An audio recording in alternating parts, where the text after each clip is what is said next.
Что это за херня? Я вижу палку, но она с той стороны. О! Он не закрылся. Вот так. Тут реально довольно-таки, ну, для двух людей, естественно, будет нормальное место, потому что машина двухместная. Это были далекие 80-е, и все были сильными, мощными ребятами. Всем привет, друзья! Вы находитесь на канале This Russian Test, и я ведущий Александр Буков. И сегодня у нас просто автомобиль Ferrari для бедных, Toyota MR2 первого поколения. Встречайте!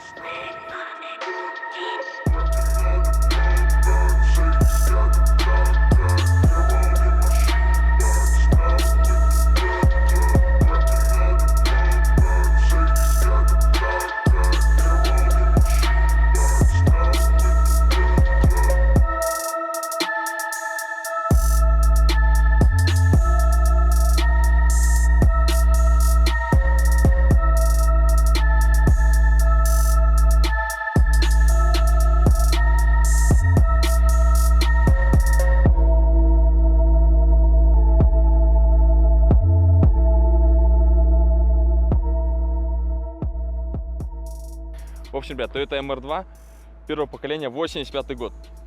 Короче, представьте, что вы находитесь в 85 году и выходит вот этот автомобиль. А когда он появился в России, там в 90-х годах, может, начали их как-то пригонять, какую-то, конечно, часть, ну, мелкую, наверное, да, просто вот повсюду Жигули, Волги, ну, там некоторые, конечно, черностоечные марки и прочее, и просто вы приезжаете на этой штуке, и все думают, что это за херня, это по-любому Lamborghini или Ferrari, что-то такое, ну, слепые фары. Мне до сих пор в подсознании, короче, того времени, видимо, живешь, то, что когда слепые фары ты видишь, думаешь, что эта машина по-любому быстрая, это по-любому суперкар какой-то дикий. И когда ты видишь, что на маленькой машине такие фары, думаешь, блин, по-любому она быстрая. Но на самом деле все не так, но это спортивный автомобиль, компактный. Разрабатывал совместно с Toyota вместе с Lotus. Lotus помогал им, потому что Lotus был опыт уже в построении таких маленьких машин. В общем, собрали надежный автомобиль с дизайном, получается, европейский. Это лучшее сочетание, мне кажется, получается, у вас есть хороший дизайн и качество японцев Toyota, то есть, да? В общем, MR2 это первый автомобиль Японии со среднемоторной компоновкой, то есть MR это такое даже название говорит, да, то есть среднемоторный. Есть FR, FF, там FR, там FF, RR, короче, это переднемоторный задний привод, там передний привод и вот среднемоторный. Среднемоторный это как? То есть у вас мотор находится непосредственно до задней оси, то есть ближе к передней части, а задней уже расположение, то есть она идет за задней, то есть Porsche, у некоторых Porsche и у этих жуков, там, Beetle, туда-сюда, на первом поколении, естественно.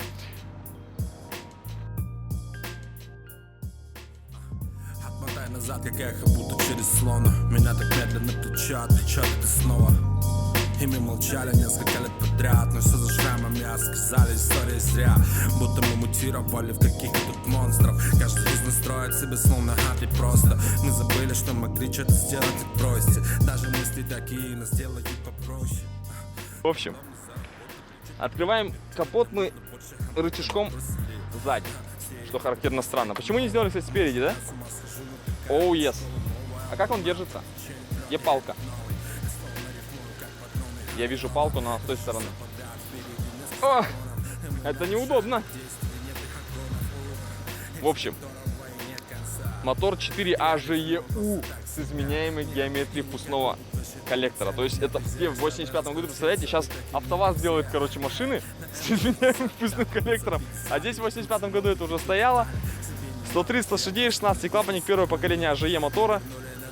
Ну, 130 лошадей, в принципе, такой кузов должно быть достаточно. Вообще мотор стоялся на знаменитую АЕ-86. В общем, приспортивленный мотор. Все как подобает спортивному дизайну автомобиля. Другого мотора сюда не ставилось.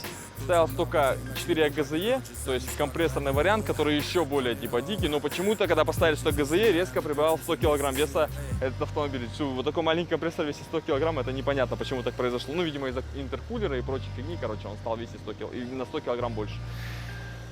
В общем, здесь стоит коробка-автомат. Почему расскажешь, что из пластика надо? Ступенчатый, старый. Вот так закрывается хорошо. Четырехступенчатый старый автомат. Ну, на автоматной машине, типа, самая богатая комплектация, суперовый салон, получается все, короче, опции. Но давайте начнем снаружи, потому что снаружи никто не видел эту машину. Давайте посмотрим багажник.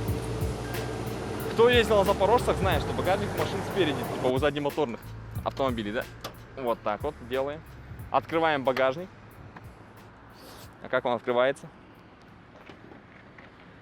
открывается он как капот. И видим мы, короче, тут запаску. И это не весь багажник, который есть в этом автомобиле. То есть здесь только у вас запаска, ну и какую-то мелкую такую, знаете, ну вот может, не, даже мешок картошки даже не залезть, маленький.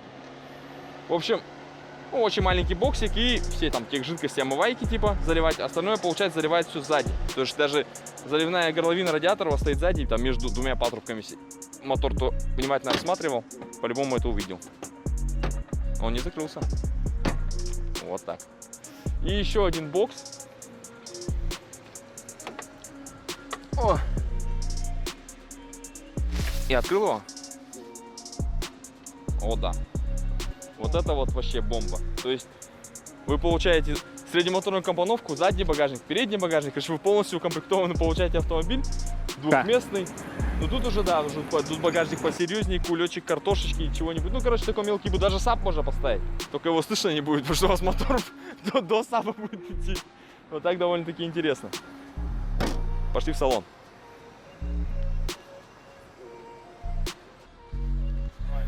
В общем, сели мы внутрь двухместного купе. Ну тут реально довольно-таки, ну, для двух людей, естественно, будет нормальное место, потому что машина двухместная. В общем, получаем мы кондиционер с авторежимом даже, говорят, да? То есть он может поставить температуру в 85 году. Тут даже вот интересные вещи, потом покажешь. Вот регулировки, куда он ноги, лицо, они показывают face написано типа в лицо. Я вот такие на японцах не food, face и BL. BL что такое? BL типа. Не знаю, даже сложно. Да типа такого, когда ноги, лицо у вас, короче, да. Ну, мы не будем материться. Это регулировка двигателя или коробки? Коробки. Это коробки. Да, ЕКТС, вот что-то написано, короче, это регулируется коробка Power Manual. Фара у нас вот здесь. Вот это я понимаю. Это дворники. Поворотка вот одним этим рычажком. Приборка довольно-таки... О, кстати, забыл сказать. Здесь нет гидроусилителя руля, потому что машина же спортивная. Зачем нам гидроусилитель?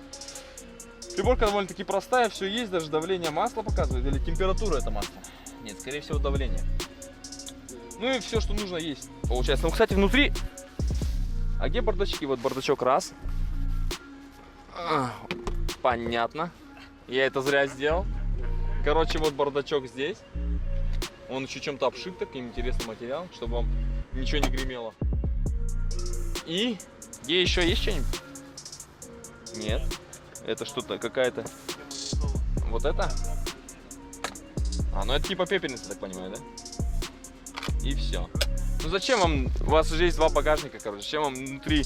А подстаканников тут нету, получается. Это недоработка, конечно. Люк, который открывается, ну просто типа на вытяжку.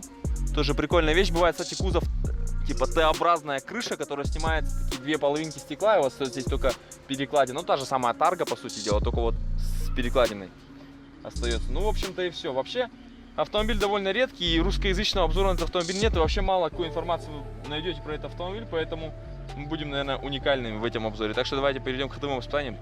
Погнали. Начинаем трогаться с места.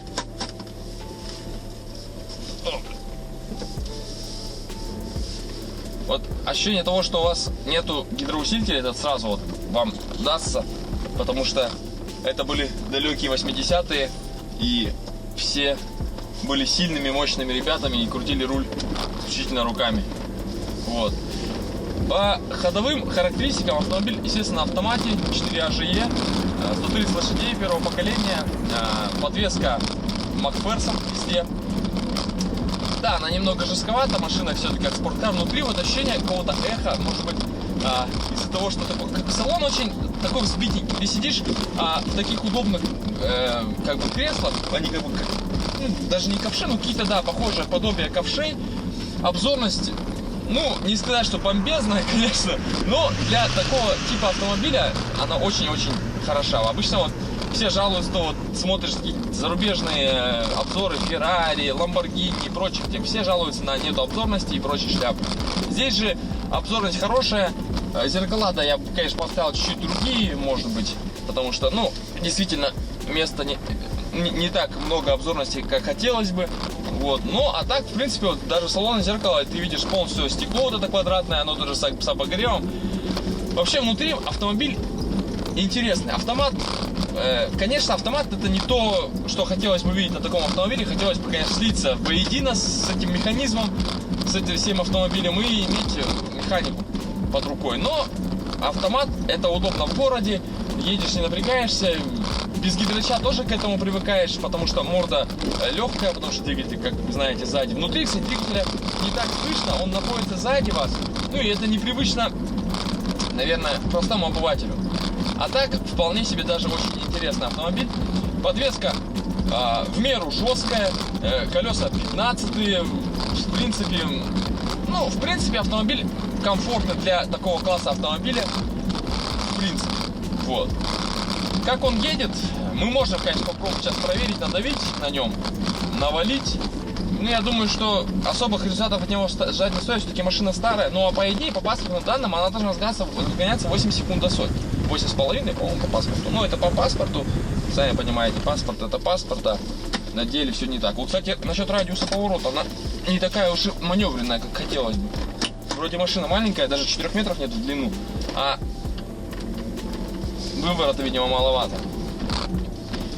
Вообще, такие машины надо уметь управлять на треке, потому что, когда двигатель у вас находится посередине, как называется, да, она очень нестабильна, у вас жопа.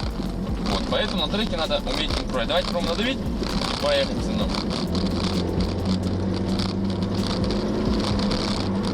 Довольно-таки интересно она едет, конечно.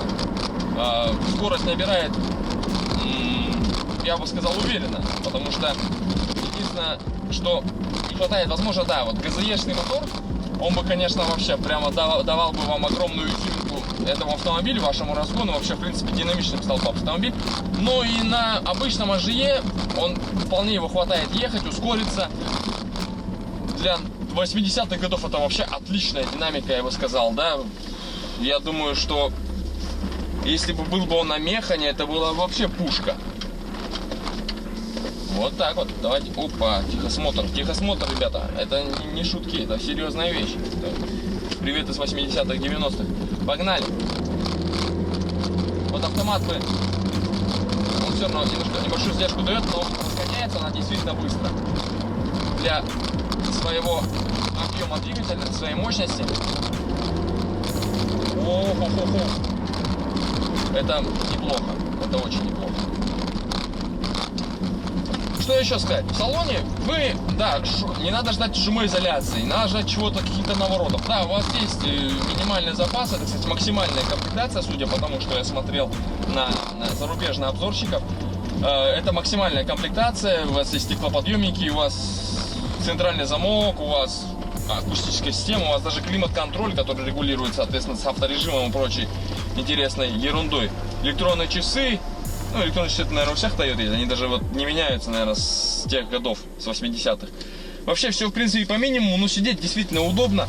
Машина, давайте поставим на парковку, чтобы было лучше объяснить вам всю ситуацию.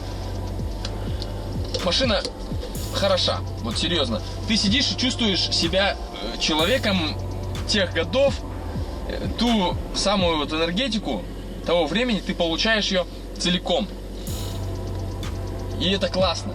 Это действительно классно, потому что в те годы все было круче, все было по-другому, все было совсем по-другому, короче. И это чувствуется в автомобилях, все было сделано как-то, чтобы человек управлял автомобилем, а не сидел как просто вот рулящий руль. А тут именно ты управляешь автомобилем, ты с ним как единое целое, соединяешься. И все, да, в эргономике может быть что-то не так, может вот этот переключатель не такой удобный, что-то тут еще не, может, не такое удобное, как хотелось бы сейчас. Но в те годы это был прорыв, наверное, какой-то. Да, возможно, она не такая популярная, как та же Corolla, как что-то еще. Вообще, вот МРы, судя по тому, по их размерам, вот это, например, совпоставим с E86 Corolla, например, то есть это, по сути дела, Corolla. А следующее поколение уже, соответственно, это больше Celica, нежели Corolla. То есть там уже и мотор 3S GTE, 3SGE, и вообще по всем характеристикам это, по сути дела, Corona. Почему я сказал Corolla? Просто Corona, извиняюсь. А из третья MRS, там, который, ну, это, по сути, та же самая тоже Celica, в свежем кузове, только она, по-моему, заднеприводная MRS. Вот я, честно, не помню. По-моему, да, тоже заднеприводная, Celica передняя. Ну, то есть, небольшие отличия, и все. Ну, то есть, это не такая популярная машина, как Celica, как Corolla. как Корона и прочее, но свой шарм, то есть из простой базы автомобилей, из простой как бы основы автомобилей Корона, сделать интересный автомобиль, это достойно уважения, это реально круто. Это единственный автомобиль Японии, первый автомобиль Японии, кто со среднемоторной компоновкой. Его название МР, типа это средний как бы моторный, да, но на самом деле типа это местный спортивный автомобиль со средним расположением мотора, как бы вот такая расшифровка. Но, а по сути-то, как бы все это вот так связано, то есть настолько все было в то время чуждо вот это все. Сейчас смотришь, ну как бы на суперкары, на какие-то автомобили там средние, ты не удивляешься ничему, ты в принципе все это понимаешь, все это видишь, все это знаешь, что все это уже есть. А в то время это казалось просто бомбой, наверное. Сейчас, наверное, когда девчонку посадил ее сюда и говоришь, это Феррари, она даже не поймет, что это реально Тойота. Потому что она действительно выглядит как Феррари. Она выглядит пластмассово, она не выглядит металлической, она выглядит пластмассово. И это все в совокупности дает вам ощущение живности суперкара. Так что я думаю, стоит на этом подытожить все. Так что не переключайтесь.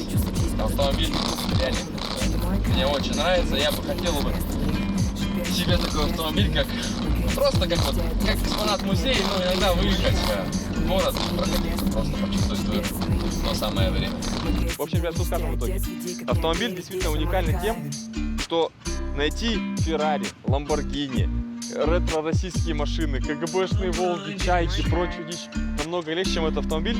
Хотя выпущено по-любому их достаточное количество, потому что они соплатформники Короллы. То есть примерно, я думаю, даже представляю японский завод, где вот стоит Е86 и МР2, и они просто рядом одновременно штампуются. В Королла просто одна МР2 и 3 Короллы проходят. Ну, типа такого, я думаю, так, наверное, примерно было. И такие машины по-любому куча сломанных стоит где-то в каких-то городах, в каких-то участках. Даже в нашем городе, может, их штук 10, а мы об этом даже не знаем, потому что ездит только вот эта одна. И все, и в продаже вы не найдете такого поколения, найдете там второго, там МРС этот уже, который уже не назвать МР2 даже, по сути дела. То есть вообще другая модель, по сути. В общем, машина настолько уникальна, что у меня даже нет слов на то, чтобы сказать, насколько она уникальна. Так что подписывайтесь на канал, ставьте лайки и все, всем пока. Скоро еще будет побольше таких.